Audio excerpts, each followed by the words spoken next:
Hola, hola ratón con cola. Hola, hola, queridos y queridas estudiantes de lenguaje y comunicación. ¿Cómo están el día de hoy? Yo estoy bien feliz por haber podido acordar este nuevo horario que permite que las cosas se hagan de mejor manera. Como alguien delante estaba preguntando, ahora las clases de lenguaje empiezan a las 19:30. Esto porque nos resultaba de mayor conveniencia y nos permitía hacer las cosas de manera más precisa, más puntual, cumpliendo con lo prometido, ¿no? La avispa está bien, Anaís está enferma.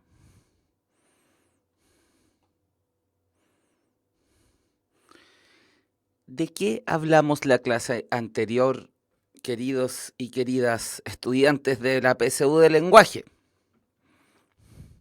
¿Recuerdan lo que abordamos el viernes, donde me llegó un embate de inspiración? No quería terminar la clase, tenía que hacerlo, pero no quería.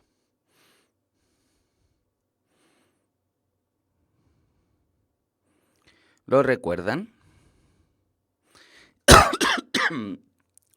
Perdón. Me pregunto cómo lo hará la gente que trabaja en la tele cuando le dan ganas de reírse, o sea, de reírse, de toser, y no pueden toser. Muchas gracias, querida avispa. Efectivamente, en la clase anterior habíamos tomado por tema los textos literarios. Esta clase se agrupaba dentro de un conjunto mayor de clases en el que estamos revisando comprensión lectora a partir de los tipos de textos y de los géneros textuales que se nos podrían aparecer.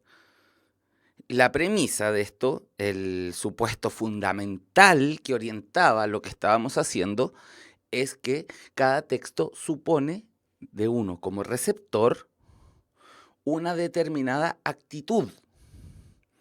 Por lo tanto, el reconocimiento del tipo de texto, del género textual con el cual estamos lidiando, nos permitía adelantarnos en algo en nuestra focalización con respecto a lo que vamos a tomar del texto.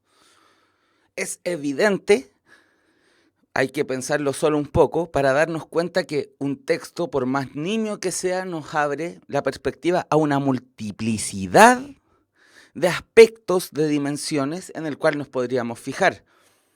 Nos podríamos fijar en su léxico, en su constitución gramatical, en la estructura del texto, en los temas, en qué referentes culturales, en la ideología que está detrás de la construcción de sentido en el texto. Nos podríamos fijar en su contexto histórico, en los contextos de recepción en los que aparece, en las posibilidades de este texto de ser interpretado de diversas formas. Es decir, es un tema realmente complejo. Pero hemos sido educados en géneros textuales. Entonces, cuando leemos un manual, a menos que seamos muy lectores de literatura, solamente vamos a fijarnos en las instrucciones para poder seguirlas de la mejor manera. Dudo que alguien quiera llevar en un viaje en micro de 1 hora un manual de construcción de un mueble, porque es un texto que no es muy entretenido, a menos que estés armando un mueble. De tal manera, cuando uno lee un poema, cuando uno se enfrenta a un poema, uno autoriza a que el poema pueda decir cosas más locas, entre comillas. O al menos uno no le pide una literalidad absoluta a los poemas. Si uno lee un cuento infantil, no será sorprendente que aparezca algún hecho mágico que resuelva toda la historia hacia el final de esta. Mientras que si leyésemos un texto, aunque fuese del género fantástico, pero orientado a adultos, donde la resolución del problema radicase en una solución inesperada, mágica e inexplicada, tal vez nos quedaríamos con algún atisbo de malestar. ¿Me siguen, chicos, chicas?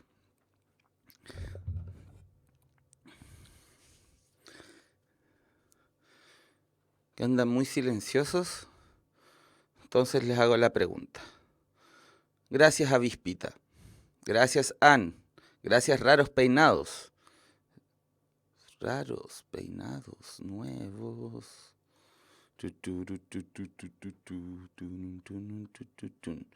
Perfecto. Muy bien. Entonces, la idea principal de lo que estaba diciendo es que reconocer el género textual del texto al que nos estamos enfrentando, evidentemente nos va a generar una ventaja porque vamos a saber mejor dónde focalizar nuestra atención. ¿Qué más hablamos? Este es un pequeño repaso para traer a colación algunos conceptos. La literatura, los textos literarios, son objetos hechos de lenguaje, como todos los textos. ¿Qué caracterizaba la literatura? Dijimos fundamentalmente que se le da un uso estético, por decirlo en otra forma, que la literatura es apreciada como un arte. Es decir, son objetos de lenguaje que no tienen un uso práctico más allá que el de ser objetos puestos para la experiencia literaria. Un manual tiene un propósito práctico. Yo puedo juzgar un buen manual en la medida en que, más allá de si está escrito de forma bella o de forma parca, ese manual me permita realizar la tarea para la que yo estoy acudiendo a él. De la misma manera, un texto donde yo establezco una defensa judicial va a ser bueno en la medida que sea útil, o sea, en la medida en que me permita articular una lectura del derecho, una lectura de la jurisprudencia, etcétera, para poder tener un resultado favorable a lo que yo estoy pretendiendo.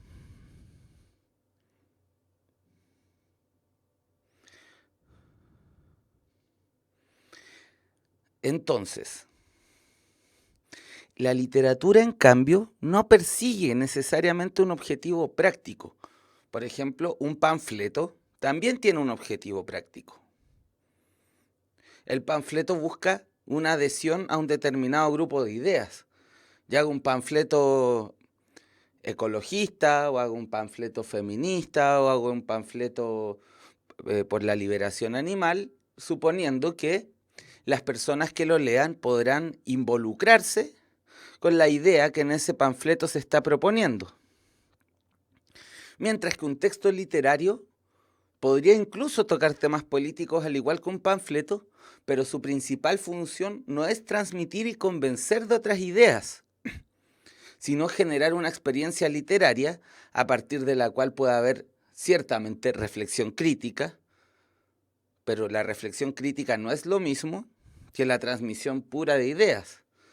En un texto literario puede haber reflexión política, pero un buen texto de literatura política no es un texto que te da una ideología masticada, sino es aquel que te pone frente a una problemática política y te hace ver la complejidad de esa problemática.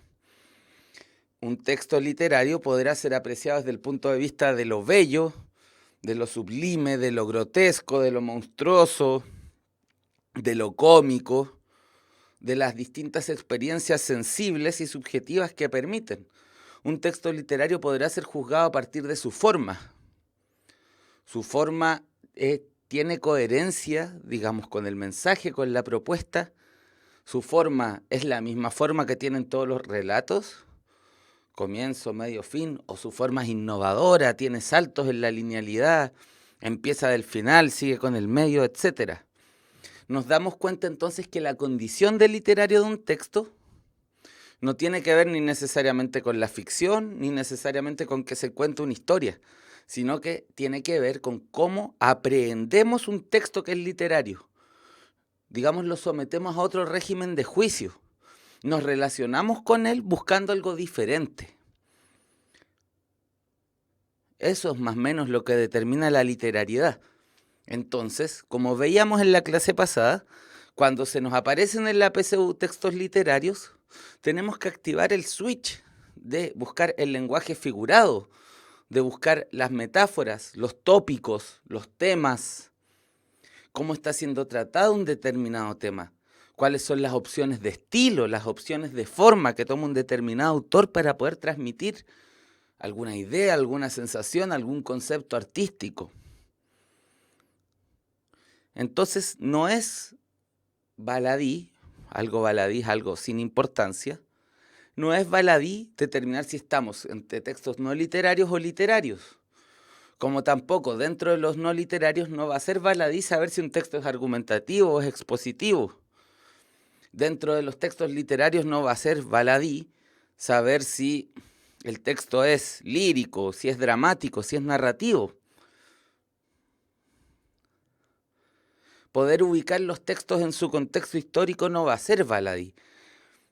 Es decir, aquí no es obligación que estudien los periodos de la historia literaria o que estudien a todos los autores en su contexto. Pero si se les aparece una pregunta como la que nos toca a continuación,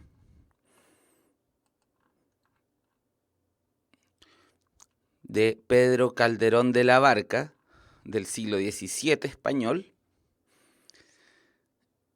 podremos adelantarnos en algunas cosas, en algunos temas, en algunas formas de leer.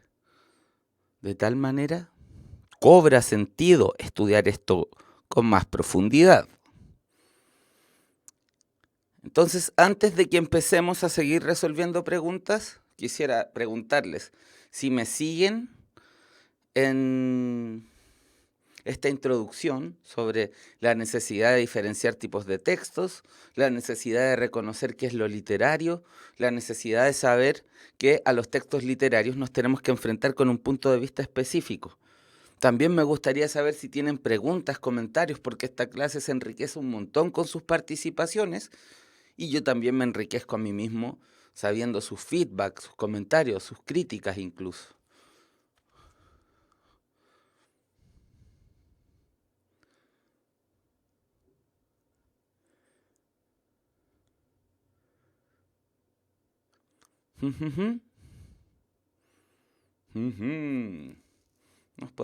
Podemos sacrificar un minuto de nuestro tiempo por un objetivo noble, tal como es preguntarle a usted.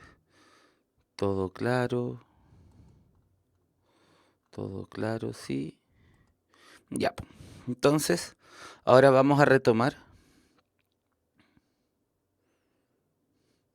Ya, Carla Fleming nos pide una breve introducción a esta época literaria. Excelente. Fijémonos qué estaba ocurriendo en el siglo XVI y XVII en el mundo. El siglo XVI da inicio al Renacimiento. Poco antes, 1492, España se consolida como el primer estado moderno donde se unifican los distintos reinos bajo el reinado de los reyes católicos. Ese mismo año empieza, es el descubrimiento para los españoles del continente que ahora llamamos América. Por supuesto, digo el descubrimiento para los españoles porque los otros pueblos que habitaban en este continente lo habían descubierto antes. Parece una obviedad, pero cuando se dice el descubrimiento de América es como que se omitiera esa parte, ¿no? Bueno, esto implicó en España un proceso de auge económico, auge social y auge cultural durante el siglo XVI, en 1500, de tal manera que también en aspectos culturales España vivió un periodo de fuerte florecimiento donde a partir de la influencia que se había traído de la poesía del dulce estilo nuevo italiano, se toman estilos renacentistas como escribir en sonetos, escribir en églogas, se vuelve a leer la poesía clásica, empiezan a aparecer nuevos modelos de escritura, lo que hace que acontezcan los que se llama el siglo de oro, que en realidad, como me enseñó en la universidad mi profesor Andrés Morales, experto en la materia, son más bien siglos de oro, porque son más de 100 años. Se cuenta desde principios del siglo XVI y todo el siglo XVII. ¿Qué vamos a ver ahora? Parte de lo que fue la renovación del teatro español durante esta época. Es un fragmento de una obra de teatro, escrita en formato de poemas con décimas, que se llama La vida es sueño, que es de Pedro Calderón de la Barca. Este autor español fue un renovador del teatro, junto a otros autores como Lope de Vega. Articularon las formas líricas de la época con las formas dramáticas de la época, realizando dramas, realizando comedias, atreviéndose a la experimentación formal, cosa que rompía un poco con las maneras más tradicionales. Pensemos, España siempre ha tenido un fuerte componente bien tradicionalista en su cultura, entonces estos tipos igual de alguna manera llegaban a romper con un contexto cultural y literario importante. Esto es del siglo XVII. Esta obra, La vida es sueño, trata de empieza como muchas obras con profecías. Un rey se entera de que su hijo puede llegar a ponerle en problemas su reinado, digamos, por lo cual este rey opta por dejar a su hijo encerrado en una celda sin permitirle ver la luz del mundo, sin relacionarse con nadie. Crece en esa celda. Tiene preceptores, obviamente se le satisfacen sus necesidades básicas, pero no puede salir de esa celda. Claro, raros peinados nuevos, como Edipo, texto que parte con profecía. El de Agamenón que veíamos la vez pasada también partía con profecías. Es un tema típico en la historia del teatro.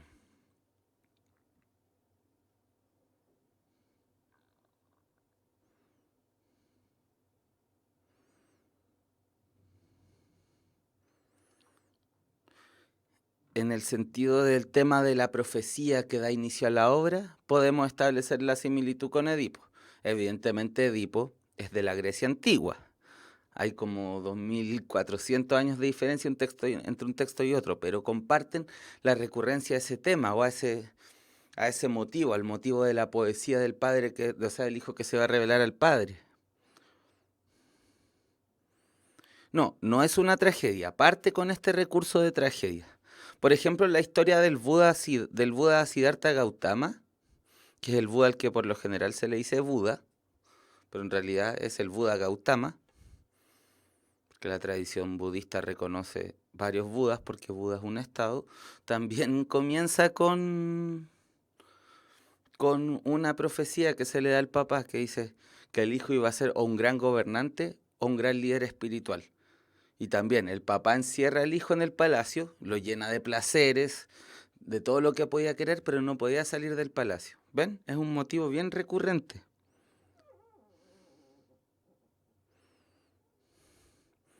Si uno puede ver que se ha repetido mucho a lo largo de la historia ese tema de la profecía. Bueno, el asunto es que en la vida es sueño, de nuevo. Este cabro está encerrado y el papá decide liberarlo y colocarlo a gobernar por un día. Él lo hace y después se queda dormido y lo encierran de nuevo en su celda. Encerrado en su celda, él despierta y cree que todo lo que vivió fue un sueño. A partir de ahí, otro tema, otro tópico, que es el de la vida como sueño. Hay una canción de Maquisa que se llama La vida es como un sueño, que es muy bonita. Y ese es un viejo tópico, un viejo que aparece, o sea, de la vida como ilusión, el mundo como una cuestión ilusoria. A partir de esta trama, por esto es importante saber el contexto. Aquí el texto que tenemos se nos va a aparecer como un poema, pero es un texto que aparece en medio de una obra dramática. Pero dado como eran las obras dramáticas del contexto, este poema también sirve, o sea, este texto también sirve como poema. Ustedes podrían no saber el, el contexto en el que aparece y verlo solamente como un poema sobre la ilusoriedad de la vida. Cómo es todo un sueño.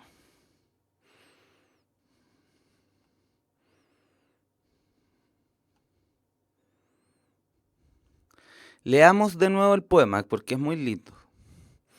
Son dos preguntitas, pero es un clásico de la literatura que siempre es bueno abordar. Dice, yo me tomaré la libertad de leerlo en voz alta porque me gusta mucho. Sueña el rey que es rey y vive con este engaño mandando, disponiendo y gobernando, y este aplauso que recibe, prestado en el viento escribe y en cenizas le convierte.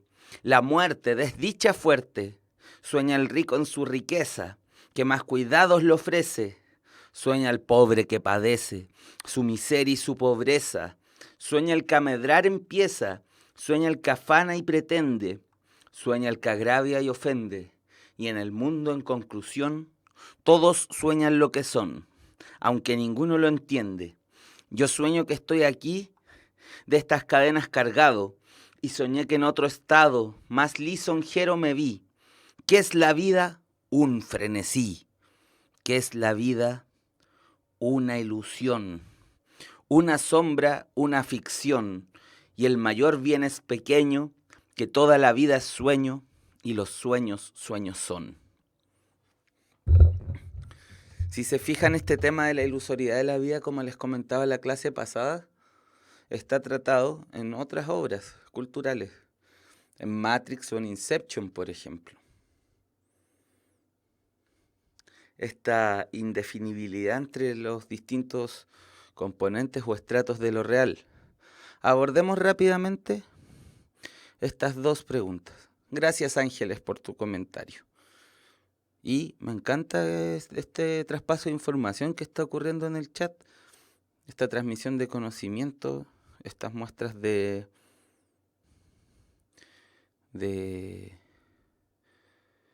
pasión por conocer, por saber más, de curiosidad. Paprika. Ah, me encanta esa película. Es una película de Satoshi Kon, de animación japonesa. Sí, también trata el tema de los límites entre realidad y sueño. Lo mismo que otra serie de ese mismo autor que es Paranoia Agent. Absolutamente recomendable. Veamos las preguntas. Veamos.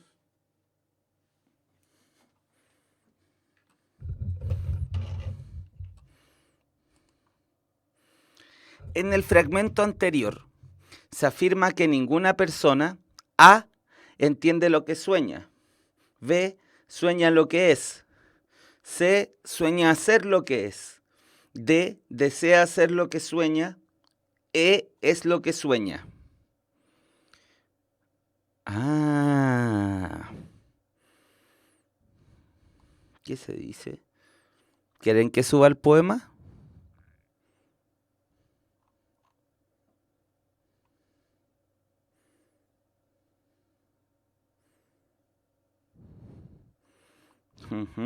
Perfecto. Grande avispa.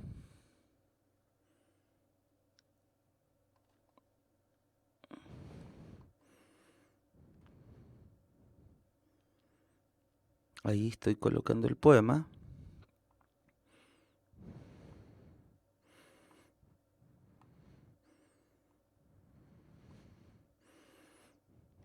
¿Ya lo vieron? Chum, chum, chum, chum, chum, chum, chum, chum, chum, chum, chum, chum, chum, chum, chum, chum.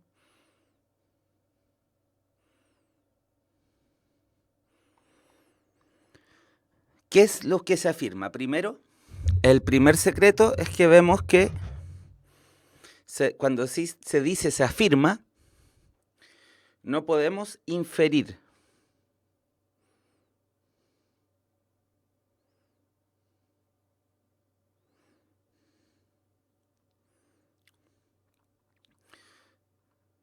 Las inferencias aquí no valen porque la pregunta nos pide sobre lo que se afirma, es decir, sobre algo que aparece textual. Entonces, ¿dónde aparece la respuesta textual? Eso es lo que tenemos que buscar. Y en el mundo, en conclusión,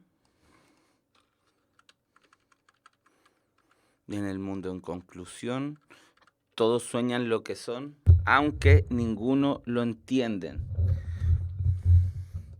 Como ha dicho la fanaticada del chat, la respuesta correcta es, por supuesto, la respuesta A.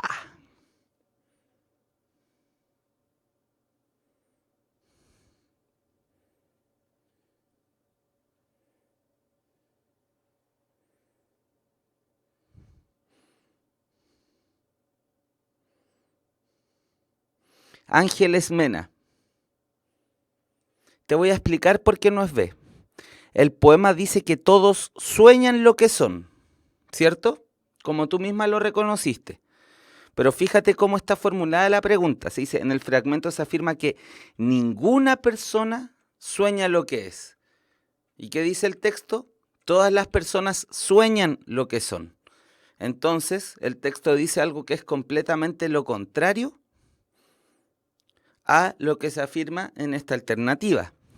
Y ahí la clave es ver que esto pregunta por ninguna persona. Entonces hay que buscar algo que esté formulado en negativo, en no. ¿Y qué es lo que nos dice? Que nadie entiende lo que sueña. Perfecto. Está en la formulación de la pregunta el secreto y la dificultad que esta pregunta ofrece.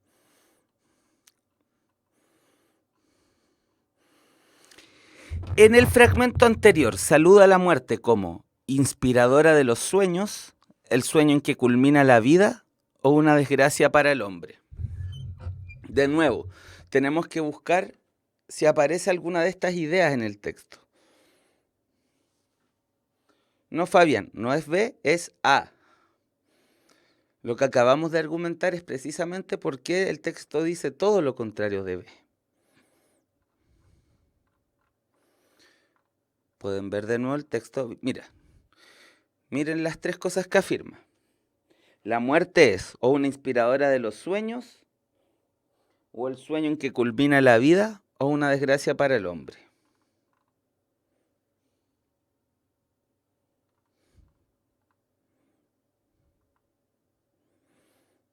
Busquen. 2 lo dice claro, dice la avispa. Donde habla de la muerte.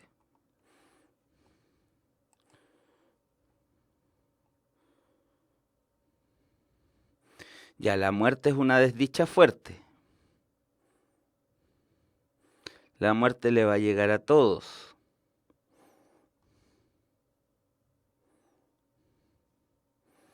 La muerte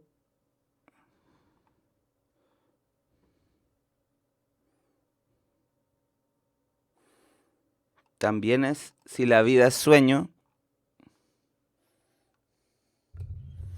la muerte es también el final de la vida. Entonces, lo que encontramos revisando el texto fue que si la vida es sueño y la muerte es el final de la vida, el sueño es la culminación de la vida, eso se puede obtener por inferencia, y que dice que el sueño es una desgracia para el hombre, porque dice el sueño, o sea, la muerte, desdicha fuerte. Lo único que no aparece es el 1. Por lo tanto, la alternativa correcta es, como están diciendo ustedes, queridos chicos y chicas, 2 y 3. Muy bien.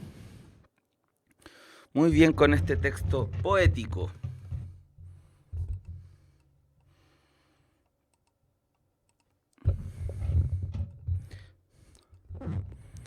Ahora, algo típico que pasa con los textos narrativos es que como resultaría muy pesado colocar un cuento entero, o colocan un cuento corto o un fragmento de cuento. Ahora vamos a trabajar con un cuento corto. Esto es género narrativo, microcuento. Veamos.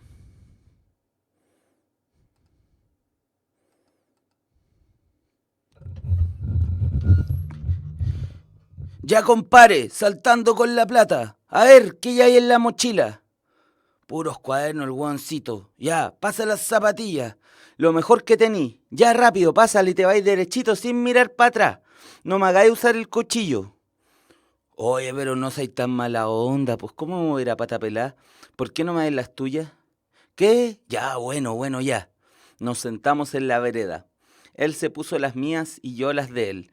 Le quedaron perfectas y a mí también. Me fui corriendo y él también.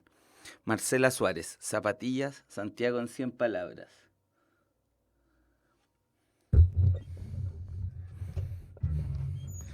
Lo hice con personalización, pues si el texto está hecho para ponerse en la voz de los que están hablando.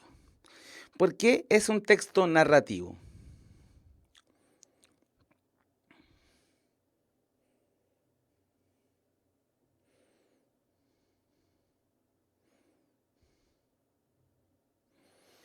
¿Por qué lo que acabamos de leer es un cuento, un texto narrativo? Ya, cuenta una historia, pero los textos dramáticos ya recrea un mundo ficticio, perfecto. Hay una historia, hay personajes, pero eso también existe en el género dramático.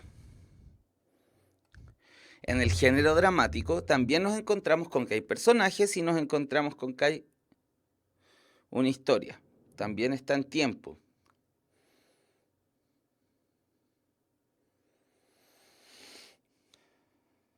Le falta un elemento. Los diálogos también están escritos en prosa, solo que tienen el nombre del que lo dice. Ya, pero ¿qué elemento tiene esto? Ya, pero en los textos dramáticos también ocurren opciones. Bien, Fabián, bien. Un aplauso, Fabián. Hay un narrador. El texto narrativo también, o sea, el texto dramático también presenta un relato, también presenta personajes, tiempo, acontecimientos, acciones, temas, lenguaje figurado. Lo que hace que un texto sea narrativo, si nos vamos al nombre, es que está comunicado por un acto de narración. Primero, esto podría bien ser un texto dramático, ¿hasta dónde va? Si se fijan, son diálogos. Si coloco acá, en vez de esta comilla, asaltante, y acá, antes de esta comilla, le coloco asaltado, tendría un texto dramático. El narrador aparece recién acá.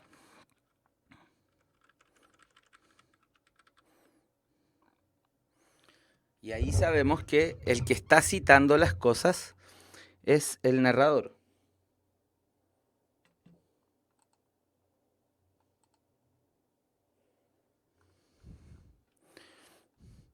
En el género dramático no hay narrador. A veces aparece un discurso entre paréntesis que se llama discurso acotacional, que las más de las veces da indicaciones sobre cómo debe montarse algo en el paso del drama al teatro. Ustedes saben, drama es cuando está escrito y teatro es cuando este texto escrito se monta escénicamente, con dirección, con actores, con espectáculos, con escenografía. Para juzgar una obra de teatro tengo que juzgar todo eso. Para juzgar un drama solo tengo que juzgar un texto. Ya, pues, hay personajes que narran hechos, pero son personajes, no cumplen la función, son un personaje que se llama narrador. No es lo mismo que el narrador de un texto narrativo, donde es una función estructural del texto. Es algo que requiere el texto para existir. En las obras dramáticas, en cambio, es un personaje que narra. Es un personaje narrador. No es lo mismo de narración como función estructural de un texto narrativo. No sé si me siguen. Esa es la diferencia con el narrador de las obras dramáticas. Cuando digo la obra dramática no tiene narrador, no estoy diciendo que no pueda haber un personaje que diga, había una vez, pero luego ese personaje desaparece y tú ves la historia directamente por medio de la interacción de los personajes. En cambio, en el género narrativo, que eso llegue a ti depende del narrador. Entonces, aunque un personaje narrador y un narrador como función de un texto se llaman igual, son dos cosas absolutamente distintas. Ya chicos y chicas, nos vamos a tomar el break, pero para no perder el tiempo, vamos a dejar planteadas estas dos preguntas, de tal manera que la cuestión sea volver y revisar.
Ya. Entonces ahora podemos revisar las preguntas.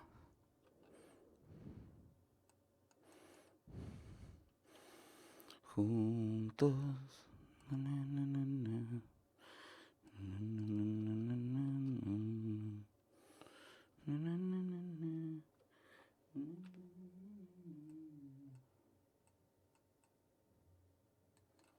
Ya. 1. ¿Cuál es el significado de la frase que pronuncia el salteador? Saltando con la plata.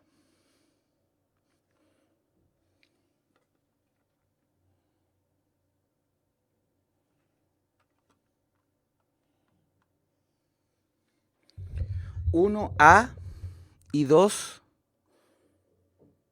A. Dice, a ver, 1, E.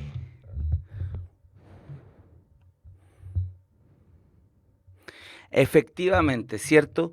El saltar es lenguaje figurado. El saltar significa que lo ponga rápido. Entonces, la alternativa correcta es la E.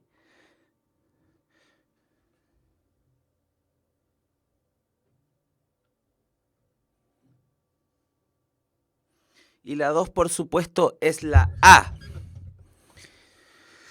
Lo que tenemos al principio, o sea, son dos hechos, son dos acciones las que se encadenan. Primero un asalto, pero ese asalto deviene permuta, intercambio de algo, porque el asaltante no estaba obligado a pasarle sus zapatillas. Entonces, en ese sentido, la situación se vuelve es un poco cómica, po. Se vuelve una situación de intercambio de bienes, de mercancías. La 2, la 1 es la E y la 2 es la A. Veamos este poema ahora de Enrique Lin.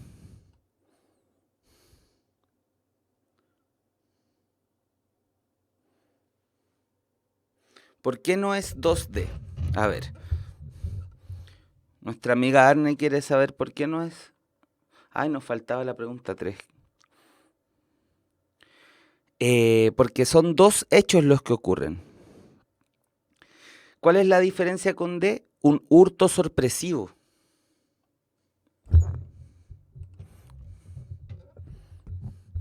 ¿Qué sería un hurto sorpresivo? Que el asaltado de sorpresa le quitó las zapatillas. Y eso no es lo que pasó. Lo que pasó es que el asaltado le dijo, oye, ¿me podéis pasar tus zapatillas para no irme a pata pelá? Eso es una permuta, un intercambio. Para que fuese un hurto, el tipo hubiese tenido que salir con las zapatillas. Ya, y ahora esta pregunta 3. Mírenla. ¿Por qué el salteador solo se lleva las zapatillas del protagonista?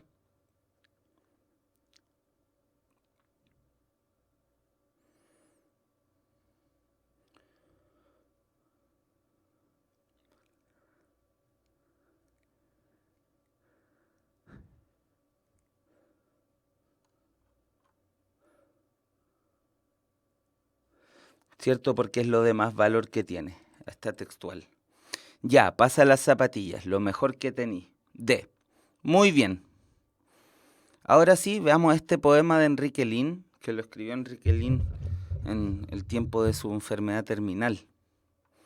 Lo voy a leer con tono lúgubre porque habla de la muerte y de la vida. Hay solo dos países, el de los sanos y el de los enfermos.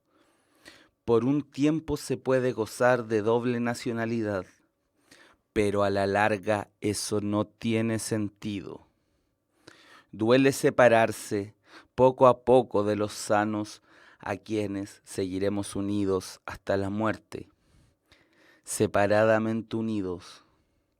Con los enfermos cabe una creciente complicidad que en nada se parece a la amistad o al amor. Esas mitologías que dan sus últimos frutos a unos pasos del hacha. Empezamos a enviar y recibir mensajes de nuestras verdaderas circunstancias, de nuestros verdaderos conciudadanos, perdón. Empezamos a enviar y recibir mensajes de nuestros verdaderos conciudadanos, Una palabra de aliento, un folletín sobre el cáncer. Enrique Lin. Hay solo 2 países. De nuevo, para ver si pueden enfrentar las preguntas de una, porque estaban pajareando en el chat cuando empecé a leer el poema.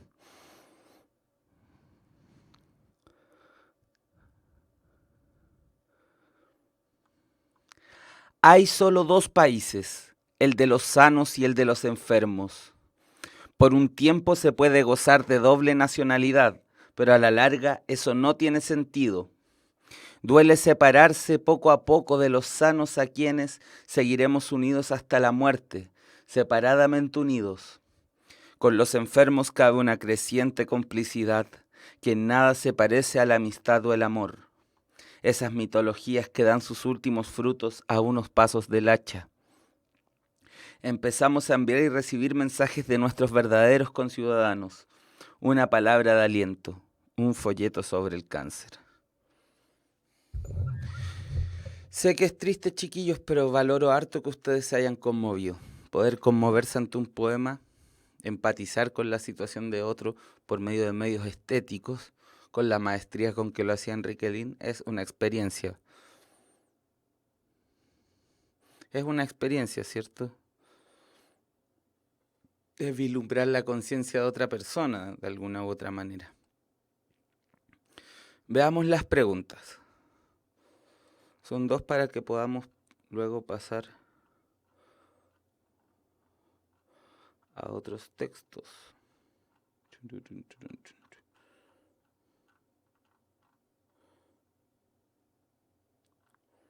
¿Y este otro cuál era? De Benedetti y el Lazarillo.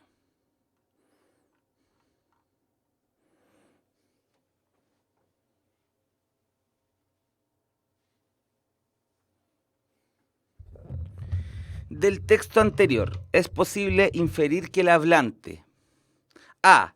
cree que los 2 países son iguales. B. se siente extranjero dentro de su propio país. C. se considera a sí mismo dentro del grupo de los sanos. D. se considera a sí mismo dentro del grupo de los enfermos. E. cree que sanos y enfermos son igualmente conciudadanos. Primera pista.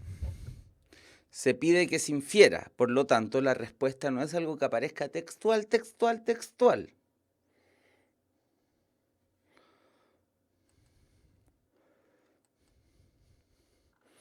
Sí, por supuesto, es de cierto.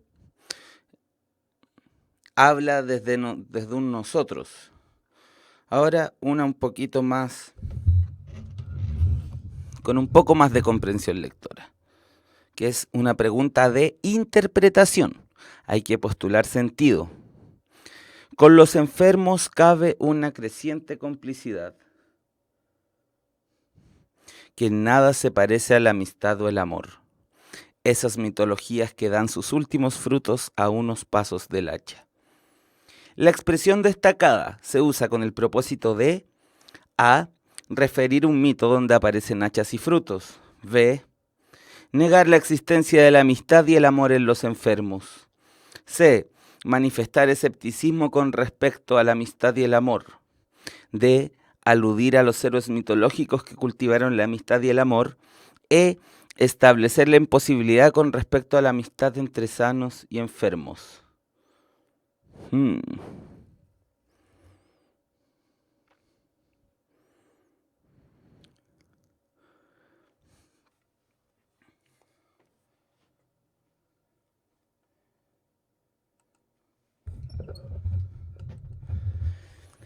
Si dice el texto que esta mitología de la amistad y el amor da frutos, pero son frutos que empiezan a dejar de ser dados justo al final de la muerte. O sea, al final de la vida, cuando se aproxima la muerte.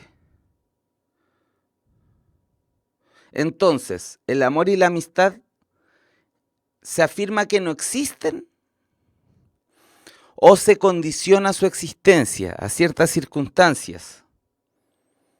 Porque ahí está la cuestión, el quid. Si dice que no existen o plantea dudas, que eso es el escepticismo, el dudar. Una cosa es afirmar que no existe y la otra cosa es decir, dudo de que exista. Entonces vemos que no es la B, porque la B da el juicio fuerte, no existe. La C nos dice, el autor con eso manifiesta escepticismo.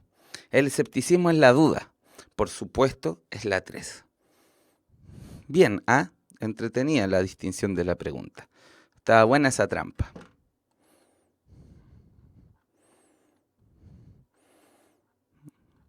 Como queda tiempo para una sola más, vamos a leer este texto narrativo de Benedetti.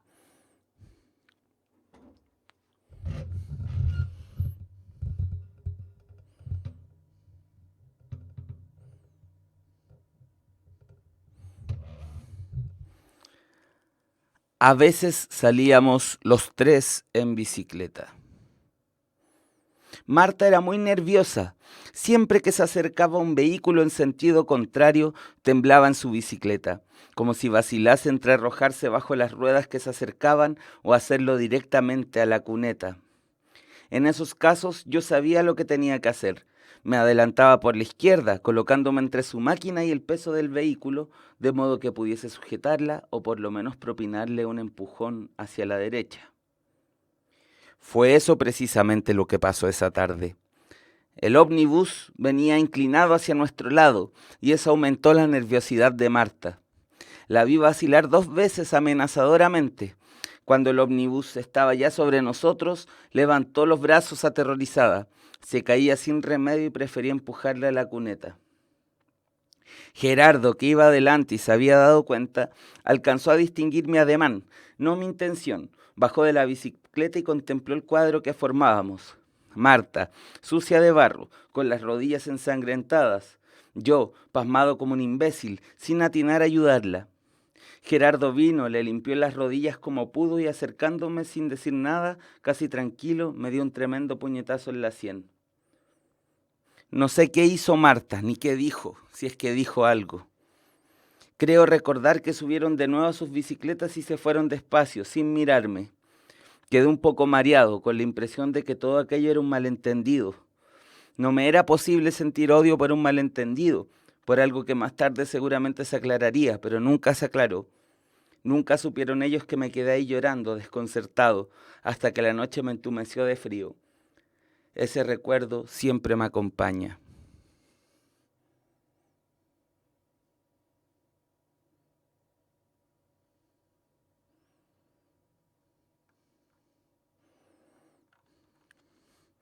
Qué triste. Me dan pena los malentendidos que quedan como malos entendidos.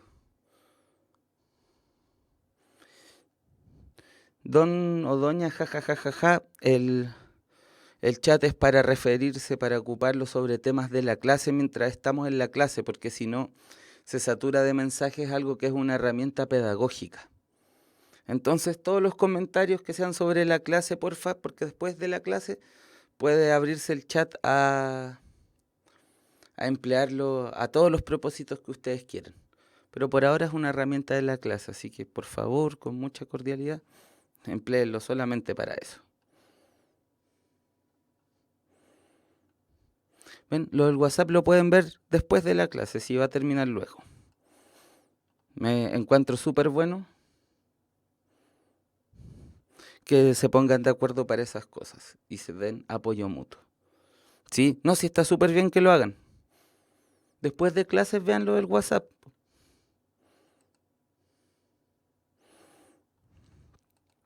Veamos las preguntas. 1. ¿Con qué frecuencia partían los personajes a circular en bicicleta? Los días soleados, todos los días, ocasionalmente, ese día en particular, los fines de semana. Aquí, cierto, nos plantean una pregunta de información textual. ¿Quién lo recuerda? Se la juegan por la C.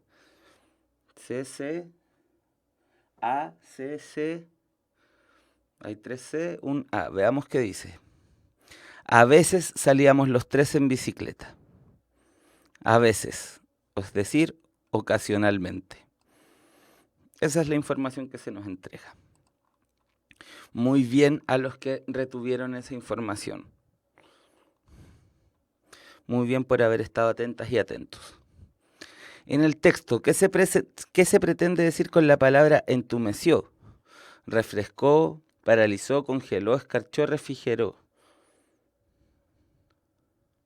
¿Dónde dice entumeció?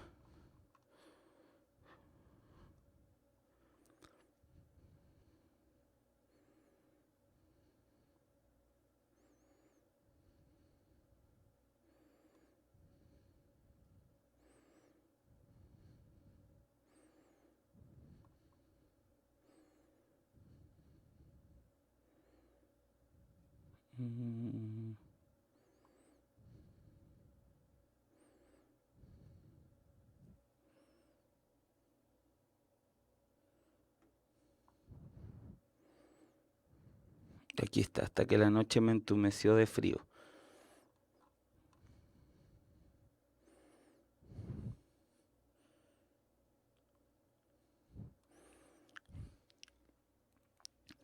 ¿Qué colocarían ahí?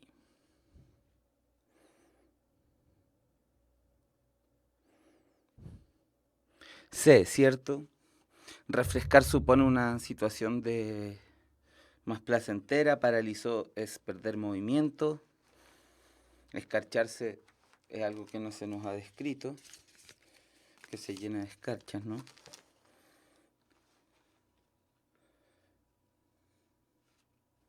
Refrigeró es mantener algo en refrigeración, no hay que ver. ¿Qué le producía temor e inseguridad a Marta cuando salía en bicicleta con sus amiguitos? Hola, amiguito. Me dieron ganas de decir eso. Tengo un primo al que le digo así.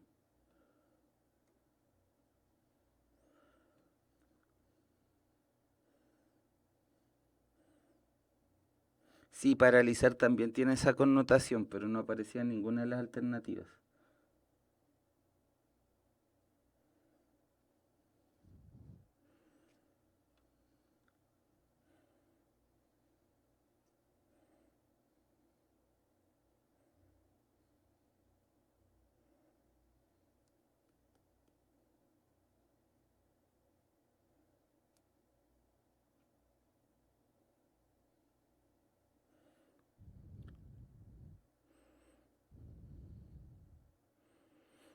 ¿Qué es lo que dice que le da inseguridad y temor? Dice,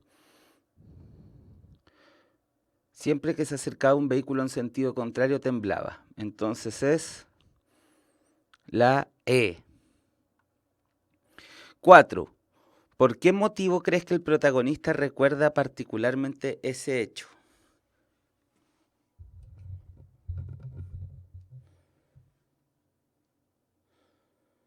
Francisca querida, estas preguntas de léxico contextual no son lo mismo que preguntas de sinónimos, porque la sinonimia es una relación que supone la coincidencia de las palabras en un aspecto denotativo, o sea, independiente de sus contextos. En cambio, las preguntas que se abocan al léxico contextual no son preguntas de reemplazo de una por su sinónimo, sino por otra que la reemplaza mejor en su contexto. La diferencia entre una y otra cosa puede ser sutil, pero es importante. No necesariamente es la respuesta más sinonímica la que va a ser la respuesta correcta en este tipo de ejercicios.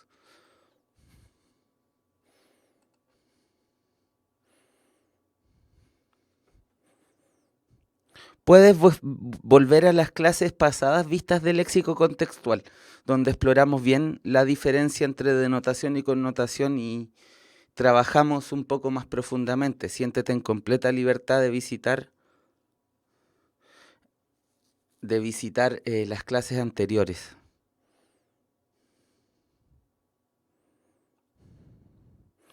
Tampoco lo que se evalúa, Felipe, es si es estético o no es estético.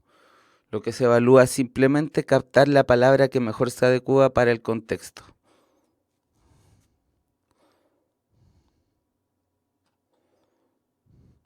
Juntos, café para dos.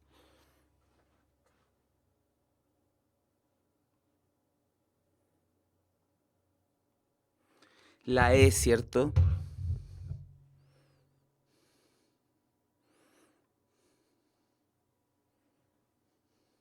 Por supuesto que la 4 es la E. Lo que hizo que le quedara este suceso en la memoria es que nunca terminó por ser resuelto. Y ahora la última antes de despedirnos. ¿Cuál de los siguientes enunciados resume mejor el tercer párrafo del texto? Voy a poner el tercer párrafo para que lo vean. 1, 2, 3. Ahí está el tercer párrafo. Léanlo y vuelvo a la pregunta.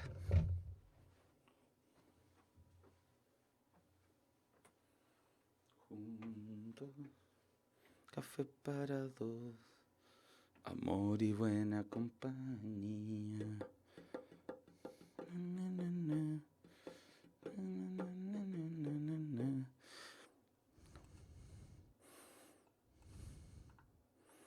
¿Ya? Ahora pueden verla.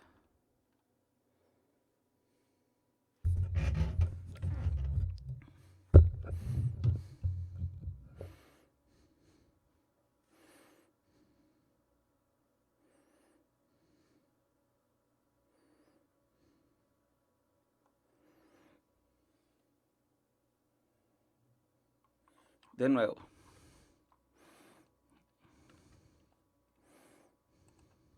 1, este es el 1, este es el 2 y este es el 3.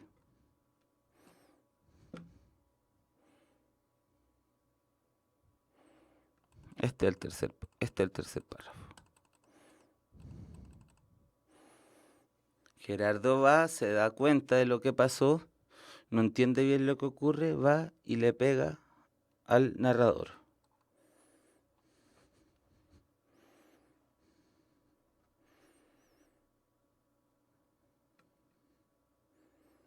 Es la C, ¿cierto?